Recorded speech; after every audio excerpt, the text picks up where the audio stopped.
Your eyes get heavy and gradually close. But wait, it's only lunchtime and you still have so much to do. Would taking a nap help, or would it derail your day? Our sleep, both at night and in naps, is made up of approximately 90-minute sleep cycles with 4 stages each. A nap can last anywhere from 5 minutes to 3 hours, so it can include full sleep cycles or just a few stages. As you fall asleep, you enter stage 1, the first 2 to 5 minutes of sleep. Stage 2 comes next for about 30 minutes. In stage 2, body temperature drops, muscles relax, and breathing and heart rate become more regular. Mata Anda menjadi berat dan perlahan-lahan tertutup. Tapi tunggu, ini saatnya waktu makan siang dan Anda masih memiliki banyak hal yang harus dilakukan dengan bantuan tidur siang atau akan merusak hari Anda.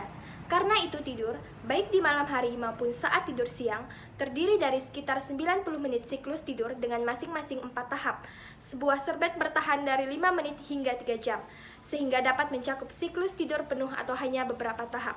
Saat Anda tertidur, Anda memasuki tahap 1, 2 hingga 5 menit pertama tidur. Tahap 2 datang berikutnya, selama sekitar 30 menit. Pada tahap 2, suhu tubuh turun, otot-otot rileks, dan pernapasan serta detak jantung menjadi lebih teratur.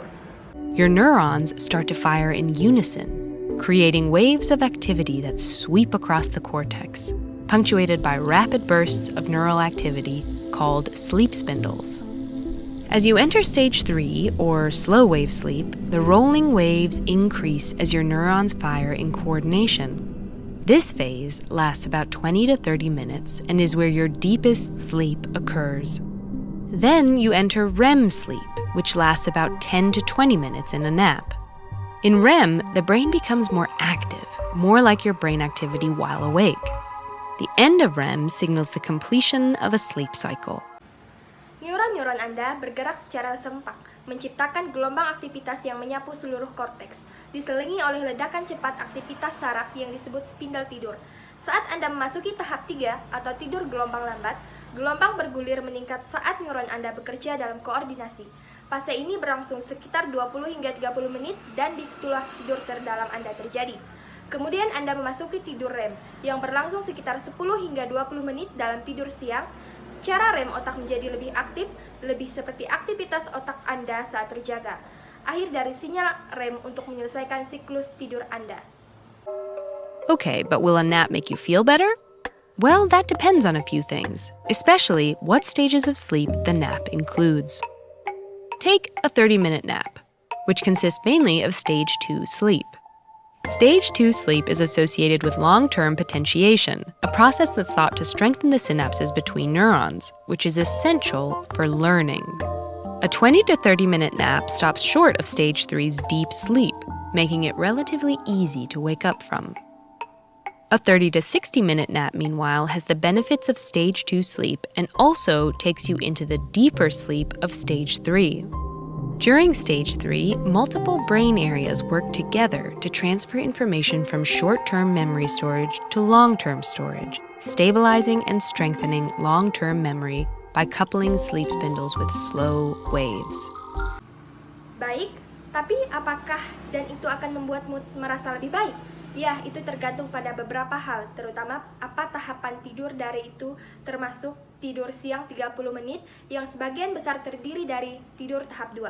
Tahap 2 tidur dikaitkan dengan potensiasi jangka panjang, proses berpikir untuk memperkuat sinapsis antar neuron yang penting untuk pembelajaran. Tidur siang selama 20 hingga 30 menit berhenti dari tidur nyenyak tahap 3, membuatnya relatif mudah untuk bangun. Tidur siang selama 30 hingga 60 menit memiliki manfaat tidur tahap 2 dan juga membawa Anda ke tahap tidur yang lebih dalam. Selama tahap 3, beberapa area otak bekerja sama untuk mentransfer informasi dari penyimpanan memori jangka pendek ke jangka panjang. Penyimpanan menstabilkan dan memperkuat memori jangka panjang dengan menggabungkan spindel tidur dengan gelombang lambat. Stage 3 is the most difficult stage to wake up from. So, while a 30 to 60-minute nap can have cognitive benefits, those benefits often don't kick in until about 15 minutes after waking up. 60 to 90-minute naps enter the REM stage.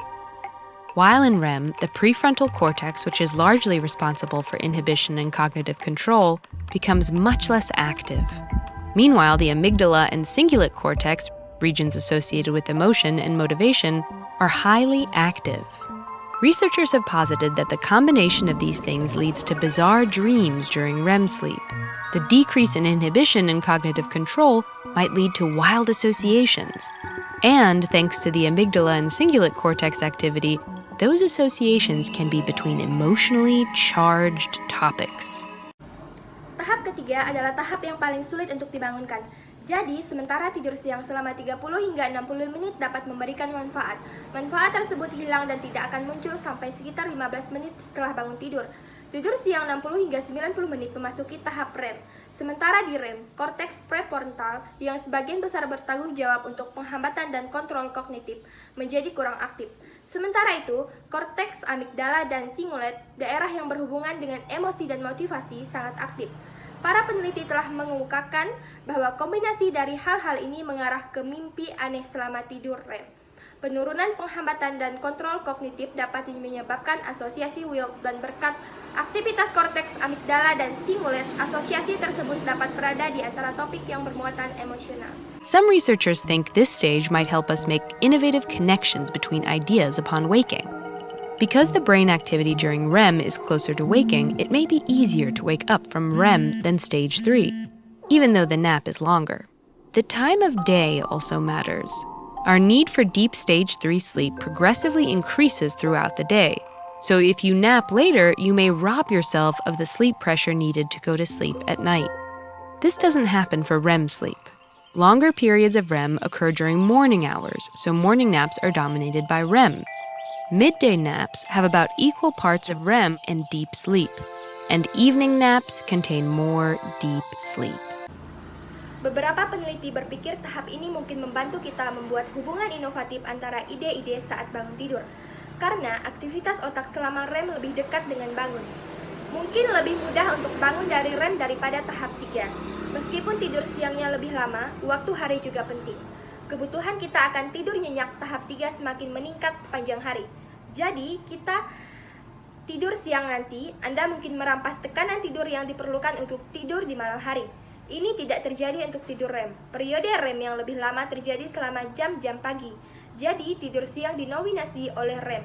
Tengah hari sekarang memiliki bagian REM dan tidur nyenyak yang hampir sama, dan tidur siang malam mengandung lebih banyak tidur nyenyak.